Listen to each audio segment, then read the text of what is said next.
Dutch door. This door splits in half, top and bottom. You can open the top while the bottom stays shut. People used these on farms to let in fresh air and keep animals out. Now, they're more of a charming throwback. You'll find them in homes that want a touch of cozy countryside personality. Japanese shoji door. Shoji doors slide instead of swing. They're made from wooden frames and paper. Yes, paper. In traditional Japanese homes, they filter soft light into the space. The paper is called washi, and it's surprisingly strong. These doors aren't meant to block out noise or weather, but they're beautiful in their own quiet way. Moorish Islamic arch door. This door curves into a pointed arch, like a soft horseshoe. It's common in North African and Middle Eastern homes. The design feels old, warm, and spiritual. You'll often see patterns carved into the wood or stone around it. Even modern homes sometimes borrow this shape for that elegant, historic feel. Indian carved door with brass studs. Heavy, bold, intricately carved. These doors feel like they're guarding treasure. You'll see them in temples and old homes in India. The brass studs aren't just pretty. They were once added to stop elephants from breaking in. Yes, elephants. Today they're mostly for style, but they still carry that ancient sense of power. Mexican hacienda door. These doors don't hide. They shine. Bright red, turquoise, or yellow, often arched with thick wooden planks. Metal studs and wrought iron handles finish the look. In hot climates, wood expands. That's why these doors are often extra thick. They're meant to last, even when the sun blazes all day long. African tribal carved door. Each one tells a story. Deep lines, symbols, and shapes are cut into heavy wood. These aren't just decorations. They mean something. Tribe, family, land. Some are hundreds of years old. They're not always used as doors anymore.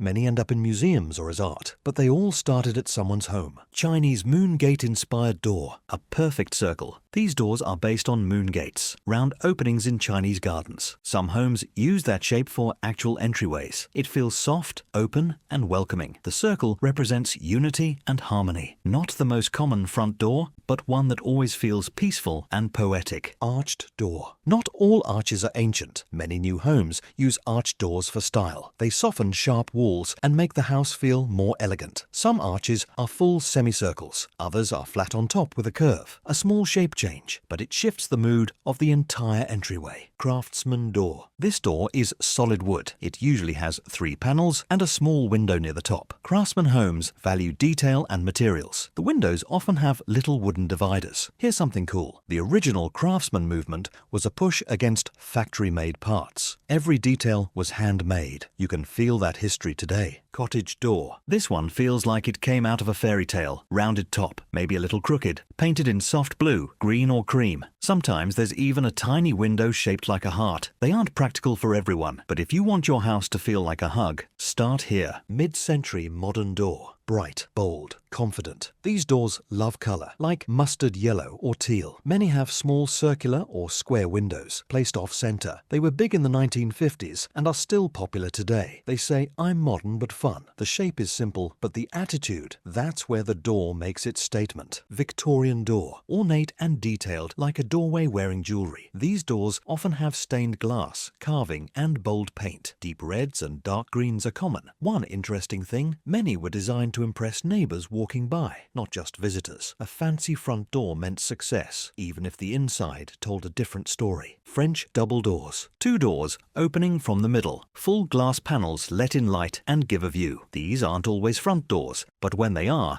they feel grand. Often used for gardens or patios too. French doors are about openness. Between rooms, between people, between indoors and out. Pivot door. This door doesn't swing from the side. Instead, it rotates on a pivot pin. Part of the door enters the home, the other goes out. It's sleek, dramatic, and often oversized. The hardware is hidden, so it feels like the door is floating. Homes that use this are usually all about bold design. Bifold entry door. Folds like an accordion. You pull once, and several panels collapse neatly together. Great for wide entrances or creating indoor-outdoor flow. Not very common on front doors, but growing. Fun fact, some homes in Australia use these for the entire front front wall, so the house completely opens to the outside. Sliding front door. Unusual, but possible. Most people think of sliding doors at the back, but modern houses sometimes use them up front too, especially if there's limited space. They can be glass or wood, framed or hidden. Not everyone loves them, but they say one thing clearly. This house doesn't follow rules. Revolving door. Almost no one has this at home, but a few do. It's rare, wild, and mostly for fun. The whole door spins as you walk through, like at fancy hotels. One house in California even made it their main entrance. It's not practical, but it's unforgettable. Hidden flush door. A door that disappears. It blends into the wall with no trim, no knob. Sometimes it opens with a push. It's sleek and modern, perfect for people who love minimalism. From the street, you might not even know it's there, and that's the whole point. Storm door. This isn't your main door. It's the layer on top. A storm door adds protection from rain, wind, and bugs. Many have screens or glass panels that slide. Some are clear, others tinted. They're practical, not pretty. But in bad weather, they're the hero you didn't know you needed. Solid wood door. Heavy, strong, classic. Wood doors are still the gold standard. Oak, mahogany, walnut, each has its own grain and feel. They age beautifully but need care. In cold or wet weather, they can swell, but nothing beats the sound of a solid wood door closing. It says, this house is real. Fiberglass door. Looks like wood but isn't. Fiberglass can be smooth or textured, light or dark. It doesn't swell in rain or crack in heat. It's strong and quiet. You get the beauty of wood without the maintenance. Many people can't tell the difference. That's the trick. It hides its secret behind style. Steel door. Cold, solid, serious.